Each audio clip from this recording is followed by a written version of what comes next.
This is the Thoughtful Travel Podcast. I'm your host, Amanda Kendall of the notaballerina.com travel blog. Every episode I'll share travel tales from several fellow travel lovers, and together we hope to entertain and inspire you, remind you of some of your own great travel experiences, and encourage you to hit the road again soon.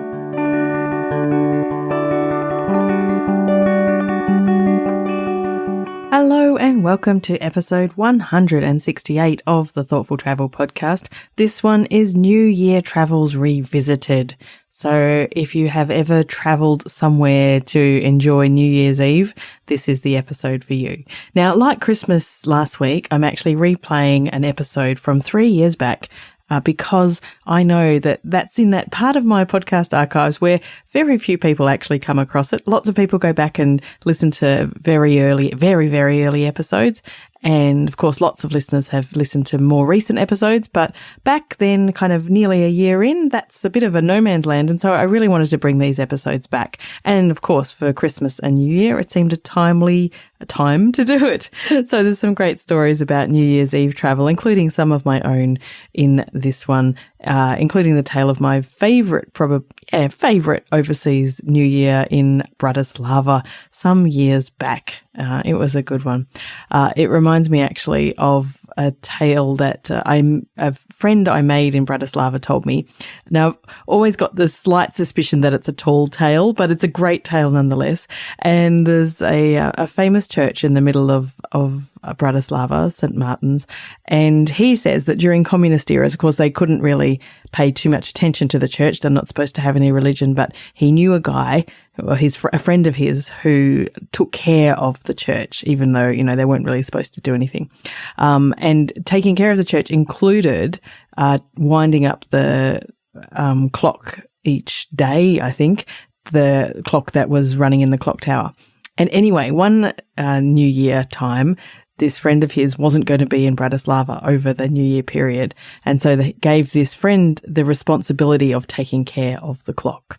Now, in Bratislava at New Year's Eve, it's very common to be out in the main square near this church. And when the clock chimes midnight, that's when everyone celebrates and, Happy New Year and firecrackers and the works. But unfortunately, the story goes, this friend of mine wasn't very good at dealing with the clock. And I can't quite remember what he told me, whether something broke or he made some error. I don't know anymore. It's a few years back. But the clock ended up chiming 15 minutes too early for midnight. So there was much confusion. There was sort of celebration. And then, people checking their watches, all sorts of confusion. I think a lot of people celebrated New Year's Eve twice, which is not a bad thing. But I often think of that story at New Year's Eve that one person could have quite an influence over how the New Year's Eve celebrations went for a whole city. Now, I still don't know if it's entirely true, but I always think of it as a great story. So there you go. Now, this New Year's Eve, as I record this, it's the middle of December. It's crazy hot. We're in a heat wave in Perth. I have no idea what I'm going to do for New Year's Eve because I'm just concentrating on getting through one day at a time. But typically it'll be somewhere outside, possibly some fireworks, although there's fewer and fewer fireworks displays at New Year's Eve. We tend to have more of them on Australia Day, much later in January, around the 26th when Australia Day comes. So we'll see. I honestly don't know, but I do love New Year's for their, the ability to refresh yourself and start again. And I love to set goals and have new plans for the year. And I have lots of them, I must say, for this podcast and for my new kids travel podcast, which will be launching in February. So, I think 2020 is going to be a great year.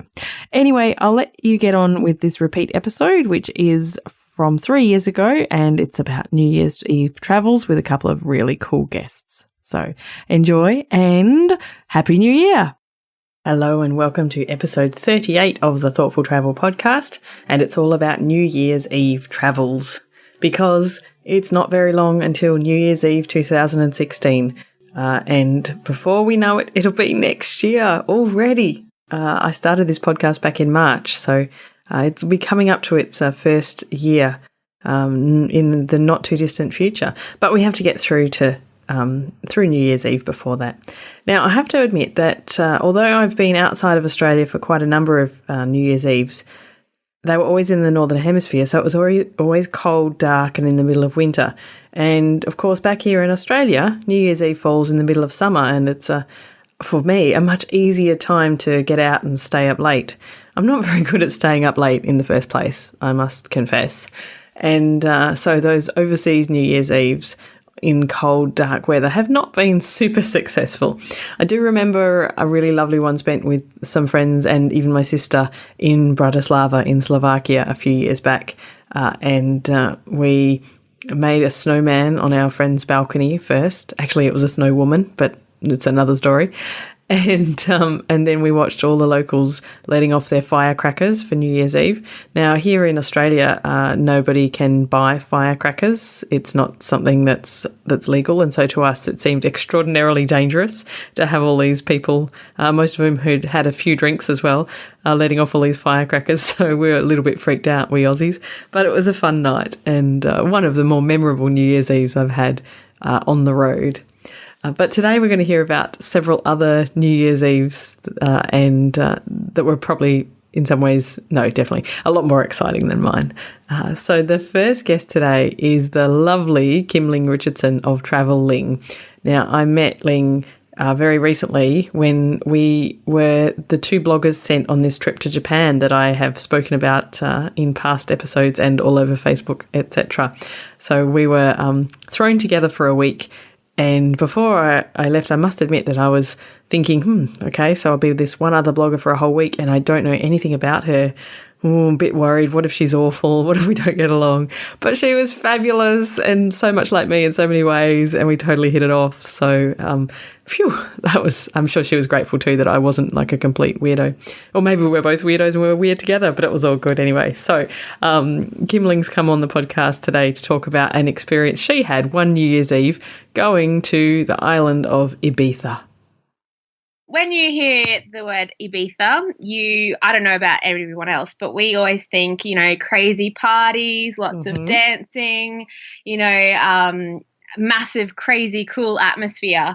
So when we were in Spain, we're like, yes, let's do New Year's in Ibiza. Like, that's the coolest way to bring in the new year. Little did we know that the island shuts down over winter. So, of course, it's winter there. Oh, no. So we got there and we're thinking, wow, like accommodation is super cheap. Like, this is great. We are so winning this New Year's Eve celebration. And we got there a couple of days beforehand, did a little sort of walk around the island, realised there are a lot of stores closed, not open until I think it was March, April. And we're thinking, okay, that's, a little concerning. Well, it's all right because New Year's Eve is massive everywhere you go. There'll be like heaps of cool clubs to ring in the new year. So we started walking and looking at all the nightclubs, and they've got these crazy big billboards, and it says from April to October, the best parties you'll ever go to. And we're like, okay, no. Well, it is December, so what's happening there? So it turns out every nightclub on Ibiza is closed during winter, except for one. Oh, no. So thankfully there was one open. So that was Pacha. And so we bought tickets thinking, yes, that's awesome. Like, at least it doesn't matter. We're not big clubbers anyway. We just thought it'd be great for the experience. So we only need one club. The club actually doesn't open until 1 a.m. So, oh, no. So we're like, okay, well, all right. So how are we going to ring in the new year going clubbing when no clubs are open? So we went looking around and we managed to find a restaurant. And in Spain, people eat really, really late anyway. So most restaurants normally won't open until the kitchen won't open until about 9:30 at night. So it kind of worked out. We thought, you know what? We'll book a really late dinner reservation, and hopefully eating that late will keep us awake in time to ring in the new year and then go to a nightclub on Ibiza. So we had a dinner reservation for 11 p.m. at night. Oh, my goodness. I would be so starving. So we had a nap to try and, get the hanger pains away. And then we sort of headed out around 10 o'clock to the restaurant and got in quite, what was seeming early for the Spaniards over there. And we had this great meal. And to be honest, it was actually, even though our plans of having this cool, crazy nightclub experience didn't work out, it was a wonderful experience because for New Year's in Spain, they have this tradition that at the strike of 12, you eat 12 grapes on every strike, basically, and that's to represent good luck.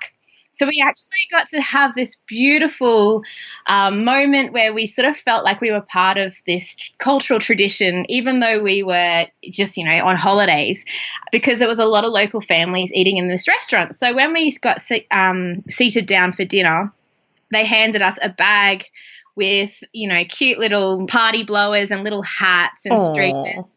And a bag of 12 grapes, which at the time we weren't really sure what that was for. But they're like, just leave it until 12 o'clock and just watch. Basically, don't do anything. Just watch what everybody else does and follow their lead.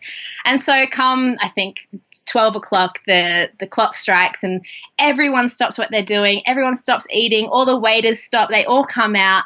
They all get their grapes. And the whole restaurant just collectively ate their grapes, as fast as they could. And the problem was they were massive grapes and they weren't seedless. So without sounding like a fussy traveller. Yeah, but 12 is a lot then to stuff in. 12 grapes with seeds in them was actually quite a challenge. So I almost choked, but it was great. And then at the strike of 12, once everyone finished their grapes, everyone turned to each other and just gave hugs and Feliz Año Nuevo, so Happy New Year. So we had all these lovely strangers giving us hugs and saying Happy New Year in Spanish. So it was actually a beautiful moment, even though it was nothing what we had prepared or expected when you go to Ibiza. No, nothing like what I expected you to tell me about. Yeah. So it turned out to be a wonderful memory, but just, something that was like when you say you're going to go to Ibiza for New Year's, you kind of expect a completely different story.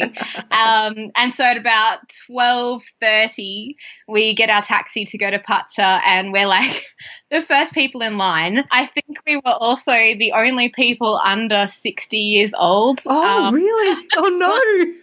Because I think, we clearly just don't have the stamina the young Spaniards do. So we had lined up to get in at 1 a.m. We were definitely the youngest people in line and first in line. Oh, no. And we actually had a flight to leave Ibiza the next day, so we didn't want a ridiculously late night. So we went into the nightclub. The nightclub was amazing. It was about 3 or 4 stories. Oh, wow. With stages and different DJs and different setups. It's nothing like a nightclub in Australia, that's for sure. Yeah, incredible. But again, I'm pretty sure we were the only young, sort of people under 60 there. We saw a lot of people that clearly went to Ibiza in the 70s and just never left. Fabulous. I'm pretty sure I thought I'd seen Richard Branson, but it wasn't. But it looked like a Richard Branson lookalike with his glitter jacket. Fabulous.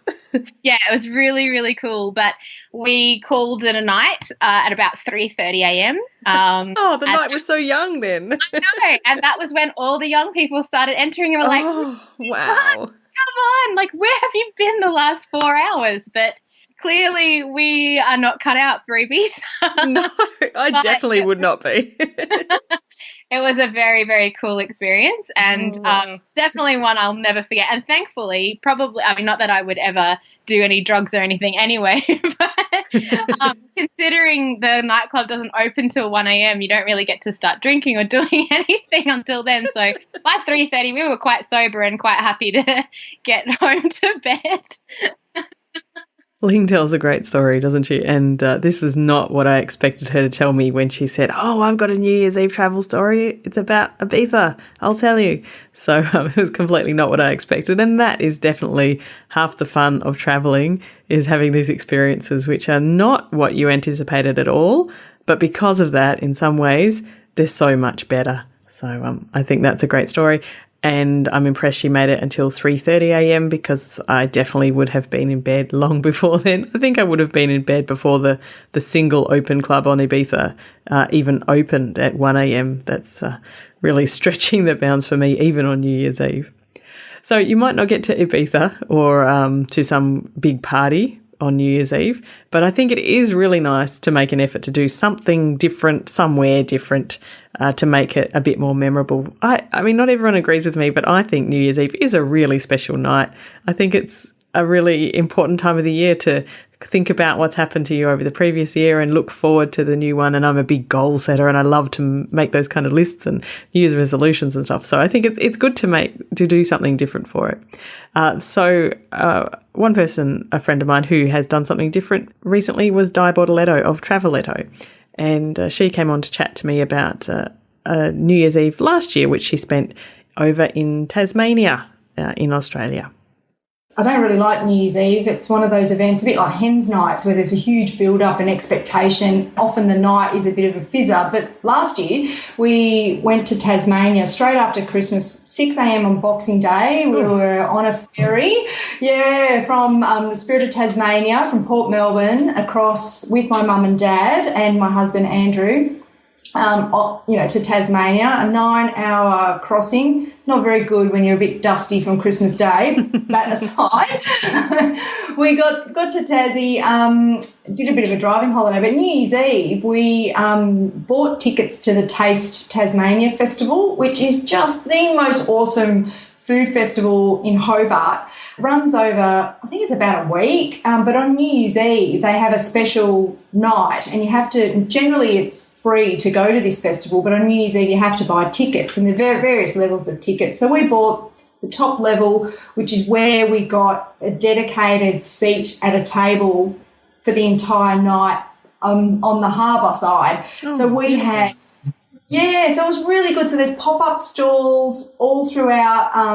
It's right there on the harbour. So on one side of the harbour you've got the Sydney to Hobart yachts that have come in, and the slower yachts that are still coming in from that race. So there's lots of international people around in international yachting gear, and so there's a real buzz about Hobart at that time of year. And then on the other side of the harbour is this Taste Festival, where there's this huge warehouse, I don't know, might be called something different, but it's massive, and there's all stalls all the way through it of all different Tasmanian produce and wine and different dishes, and some of it typically from Tasmania and others that, noodle places and Indian places and whatnot.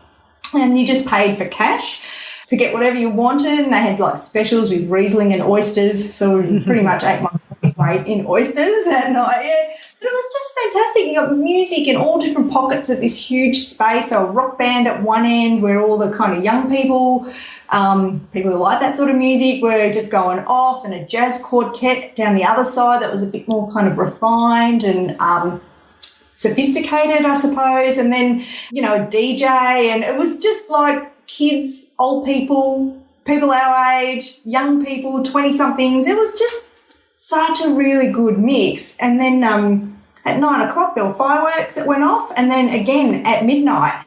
So it was just the best New Year's I've had in ages, actually, years. That does sound excellent. It sounds like it's a something for everyone kind of affair.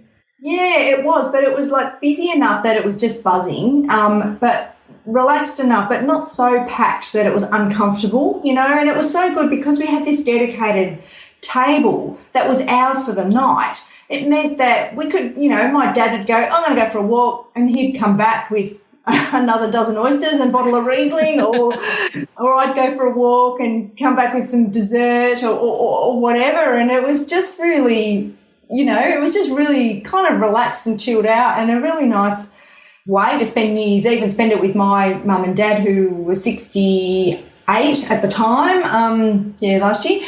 But yeah, wonderful. And front row seats of the fireworks, which was over the water. It was just beautiful. That sounds perfect. Now, I wouldn't have thought that Tasmania was like the big New Year's Eve destination of Australia, but that does sound very tempting, and probably a lot easier to deal with than like the fireworks in Sydney Harbour.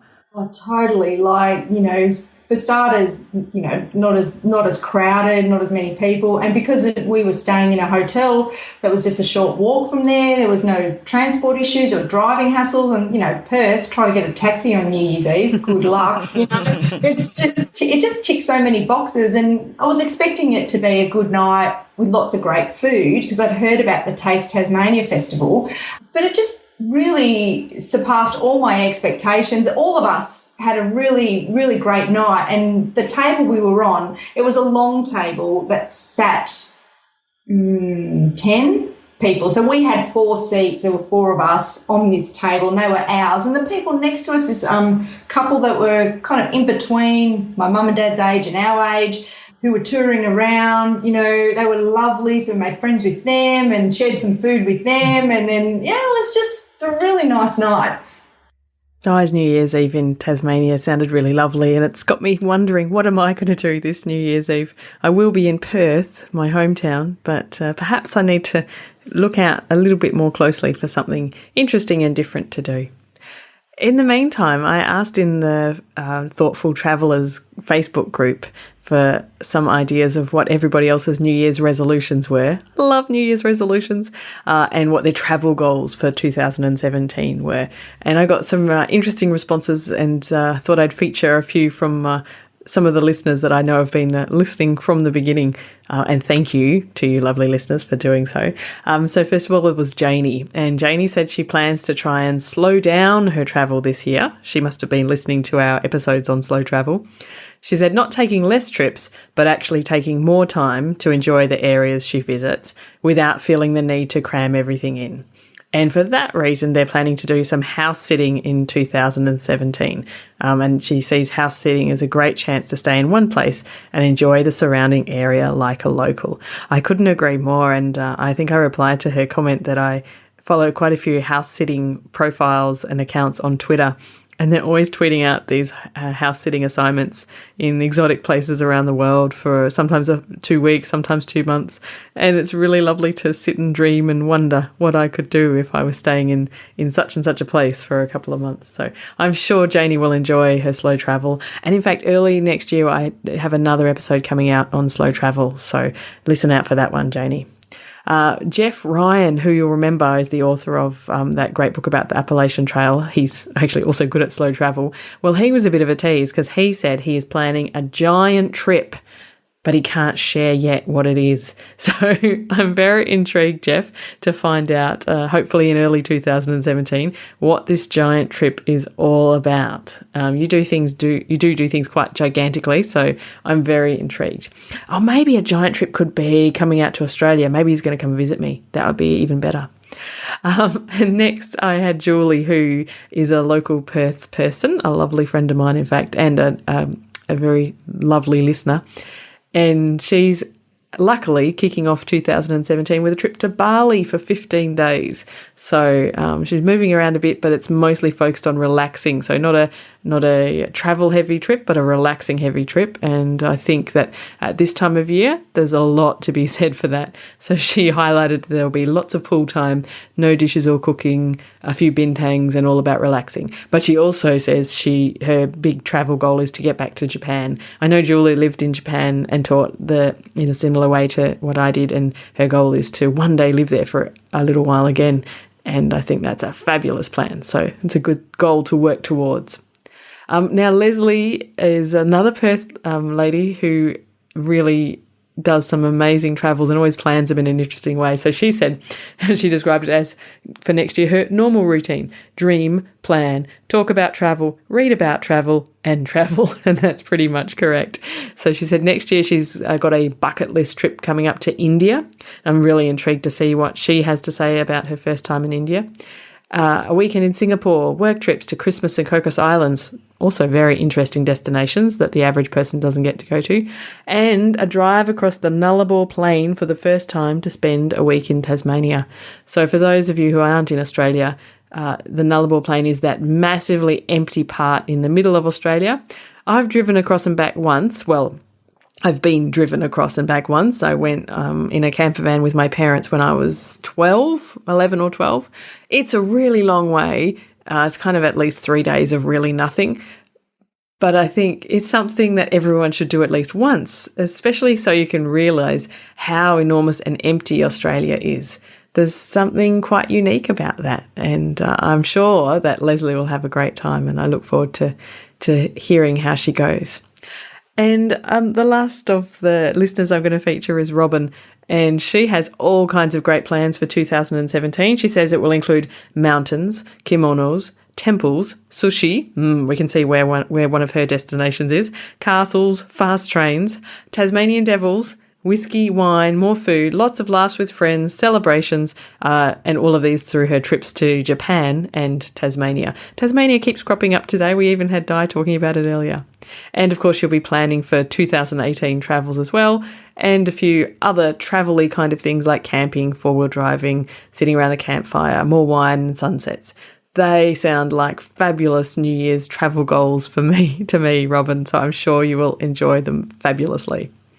So do let me know what your travel plans or travel goals are for 2017. You can get in touch with me on Twitter at Amanda Kendall. Use the hashtag ThoughtfulTravelPod. And you can also join our Facebook group and interact with some of the people that I've just been speaking about. There's such a great bunch in there and always have something interesting to contribute. You can find our Facebook group just by searching for Thoughtful Travellers in Facebook and ask to join, and I'll also leave a link in the show notes. The show notes for this episode will be at notaballerina.com/38. And of course, I cannot finish up without shouting out a huge thank you to my lovely guests. So Kim-Ling Richardson of Travel-Ling. So that's travel-ling.com, because Ling's her name, or what we usually call her. I think that's a great clever name for a website. And also Di Bortoletto of Traveletto. All these people making websites based on their names. I need I don't know, how can you combine Amanda and travel? Just doesn't work. But you can find Di at traveletto.com. It's travel, 2 L's, 2 T's, traveletto.com. So thank you, everybody, for listening to the Thoughtful Travel podcast during 2016. It has been such a pleasure to do it. One of the most fun things I've done in years. And to look back on 2016 and see that I launched this podcast and am still doing it and still enjoying it and getting more and more listeners each week. It's really a really wonderful feeling. So thank you very much for everyone who's been listening and messaging me and contributing. So that was me back in 2016, being very grateful for all my listeners and guests and everyone involved with the Thoughtful Travel podcast. I just want to reiterate that I am still extraordinarily grateful. I have met some wonderful people through putting together this podcast. I have so much fun doing it, and I hope to be continuing it for many years to come.